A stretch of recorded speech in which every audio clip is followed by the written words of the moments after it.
The day's work was done. The sharp, rhythmic thwack of axes against wood fell silent, leaving the forest to its own deep winter quiet. Minokichi, young and strong, shouldered his tool and glanced at his master, old Mosaku, whose tired face broke into a gentle smile. It had been a good day of work, and the thought of the warm sake and hot meal waiting for them across the river was a pleasant one. The air held the sharp, clean bite of late winter. The snow under their boots was crisp and deep, but the path to the ferry was well worn and familiar. For the first part of their journey, the only sounds were their own crunching footsteps and the easy rhythm of their breathing. It was Mosaku, his eyes wise to the moods of the mountain, who first looked to the sky. "The weather is turning," he said, his voice low. "The wind has a new voice."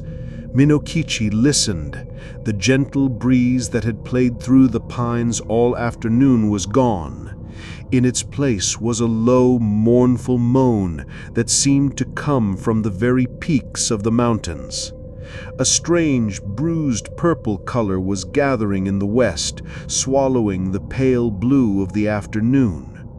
"We should hurry," Minokichi said, quickening his pace, but the mountain was faster.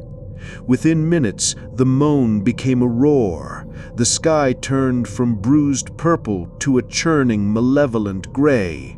The first flakes of snow began to fall, not the gentle flakes of a winter evening, but hard, stinging pellets driven by the rising gale.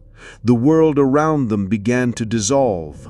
The familiar path, their only guide home, vanished under a sudden, violent blanket of white. The wind didn't just howl now, it screamed, a thin, high-pitched sound that tore at their ears. Minokichi pulled his cloak tight, the cold a living thing that clawed its way through the fabric.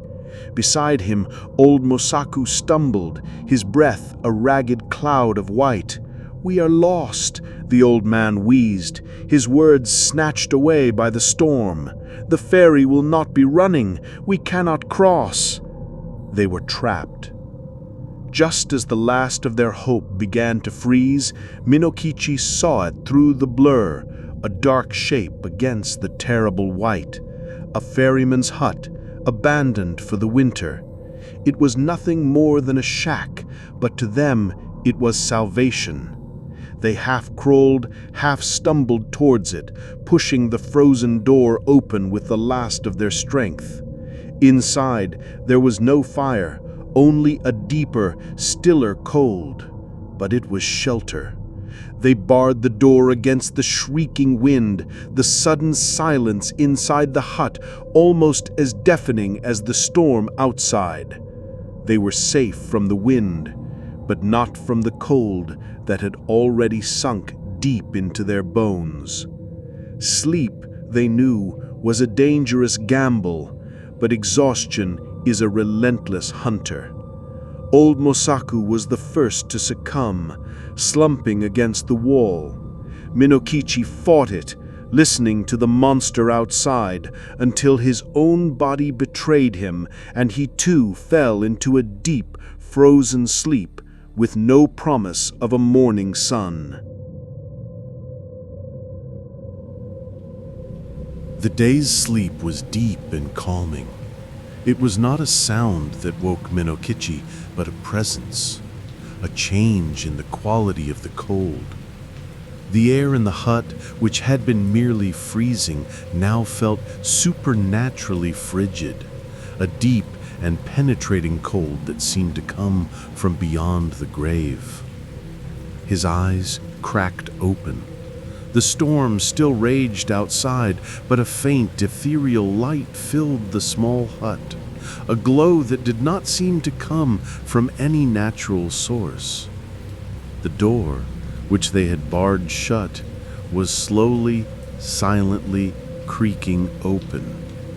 A figure stood in the doorway, silhouetted against the swirling snow. It was a woman, tall and slender, dressed in a kimono of the purest, most brilliant white. Her face, too, was white, not the pale of a living person, but the stark, flat white of packed snow or polished bone. Her hair was long and as black as a starless night, making the whiteness of her skin seem even more terrifyingly unnatural. She glided into the room without a sound, her feet making no impression on the dusty floorboards.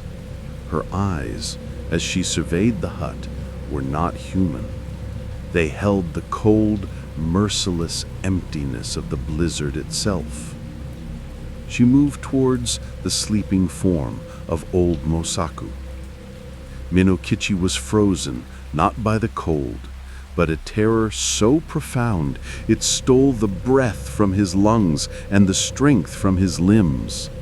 He tried to scream, to cry out a warning, but only a strangled silence came out.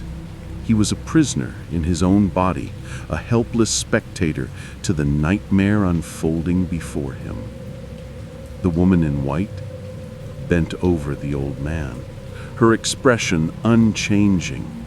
She was beautiful, but it was the terrifying beauty of a glacier, of a perfect, deadly icicle.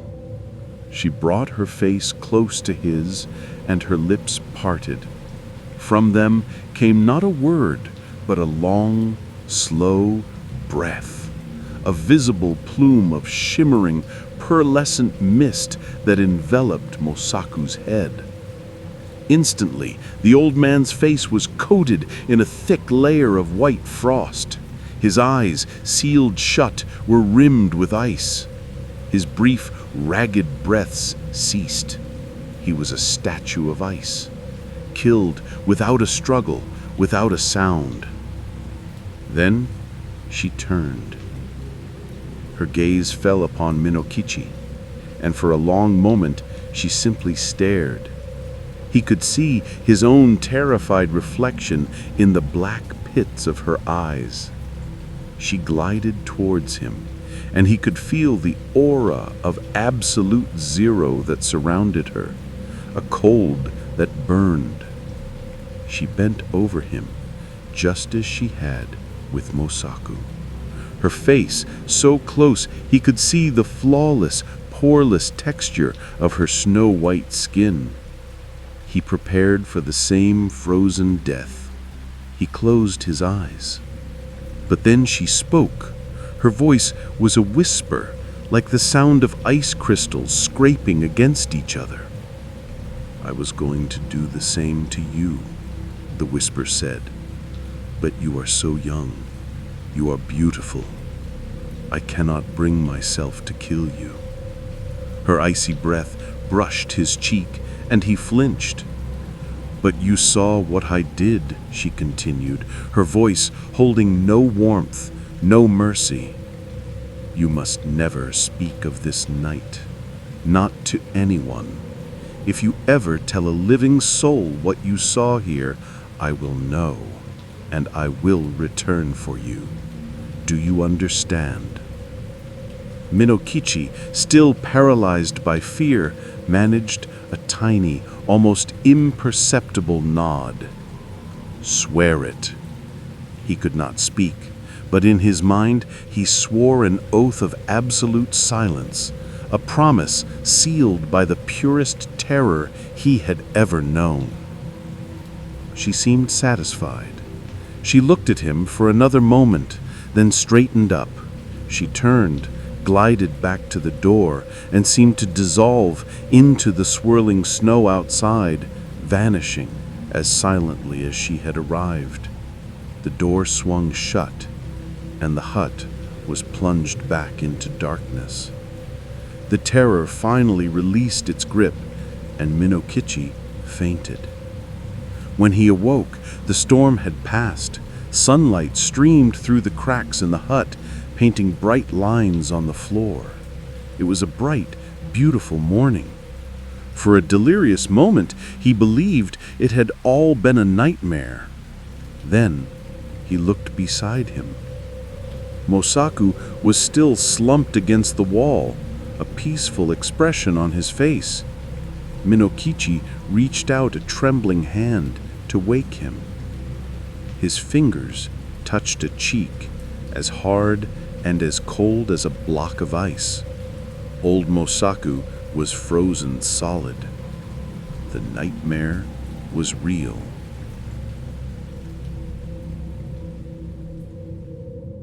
Minokichi never spoke of it.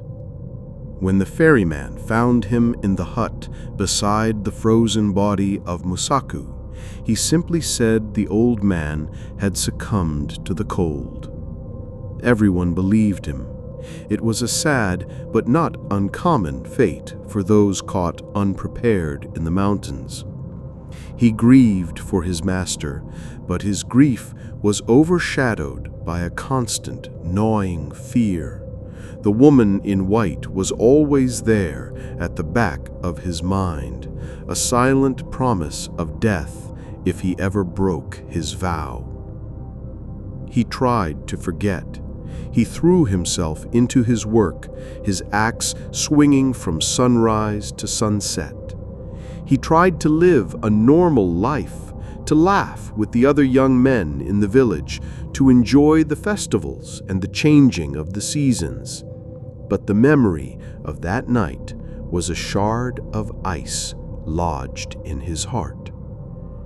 In the winter, every gust of wind, every fall of snow sent a tremor of fear through him. In his dreams, he saw a face of perfect white and eyes that held the abyss. 1 year passed, then another. The terror softened into a dull, persistent ache. It was on an evening in the following winter that he saw her. He was on his way home, the path lit by a cold moon. He saw a young woman standing near the path, looking lost. She was tall and slender, and her beauty was startling. Her skin was so pale it seemed to almost glow in the moonlight.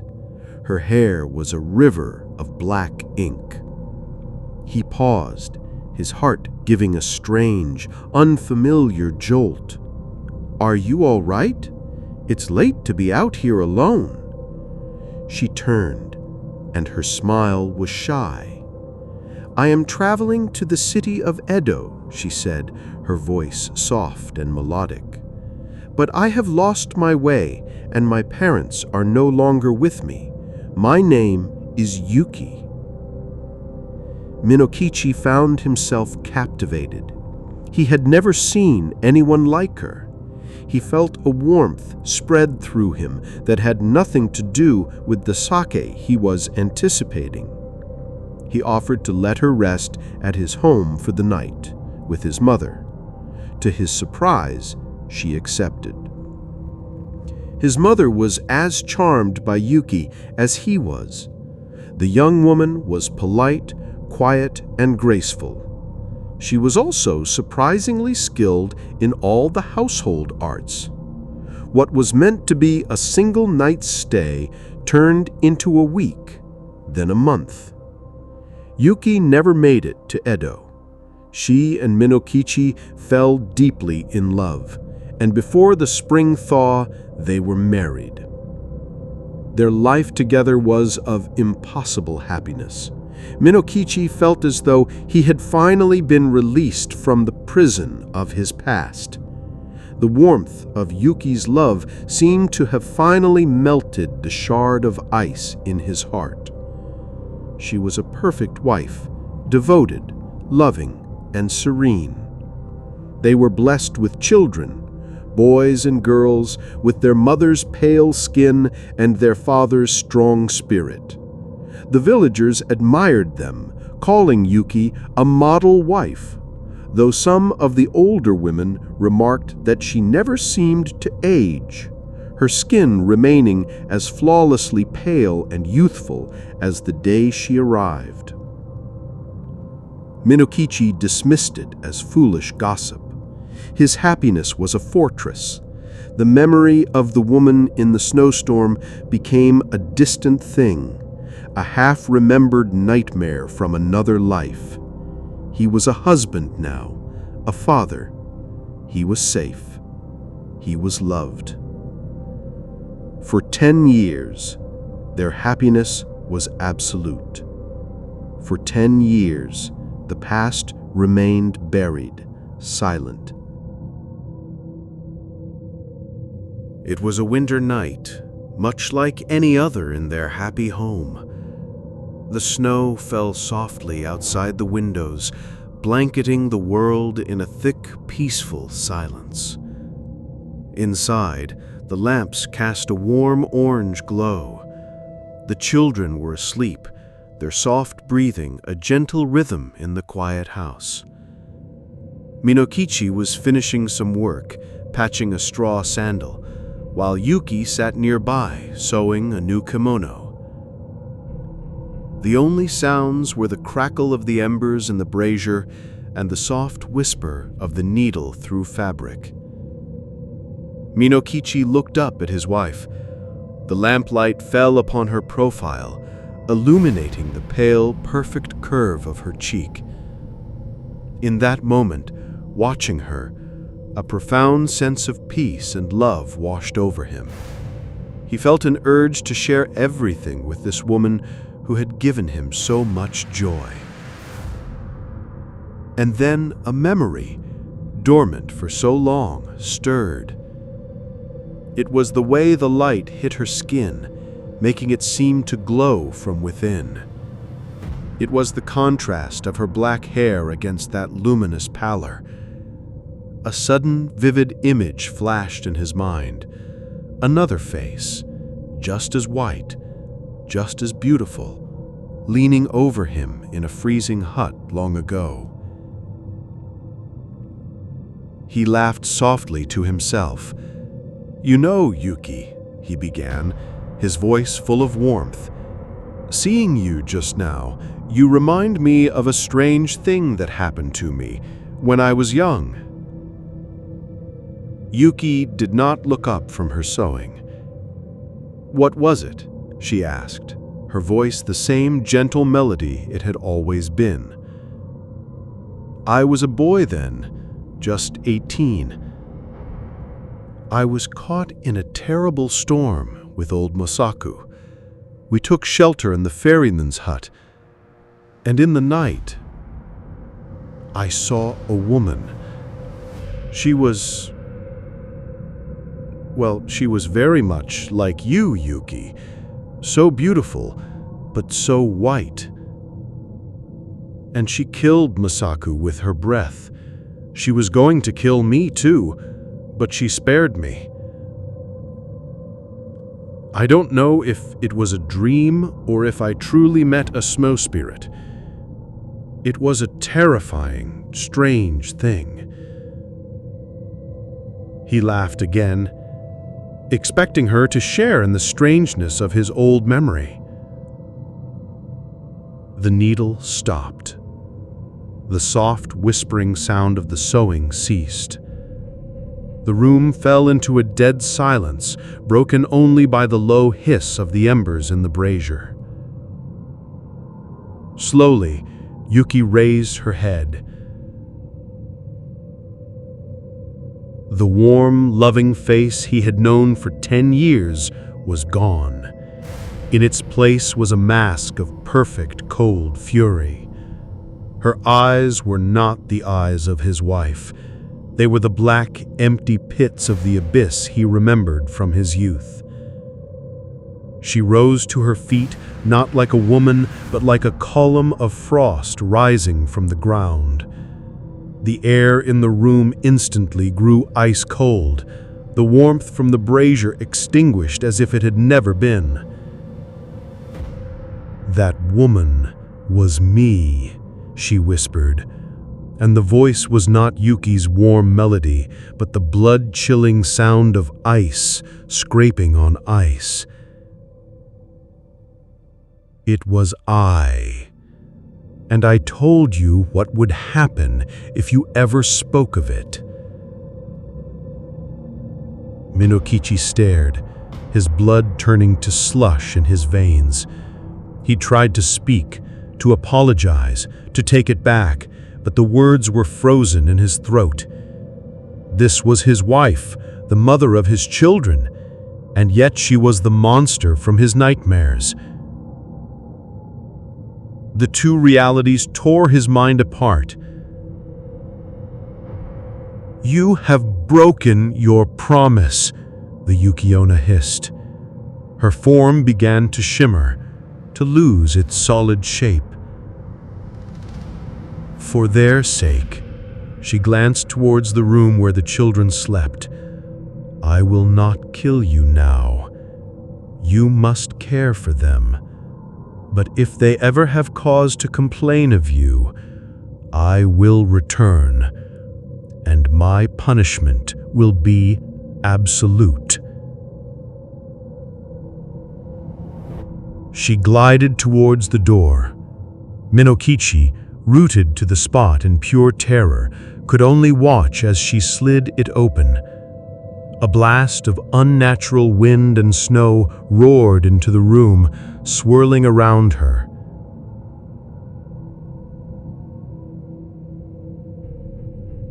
Her body dissolved.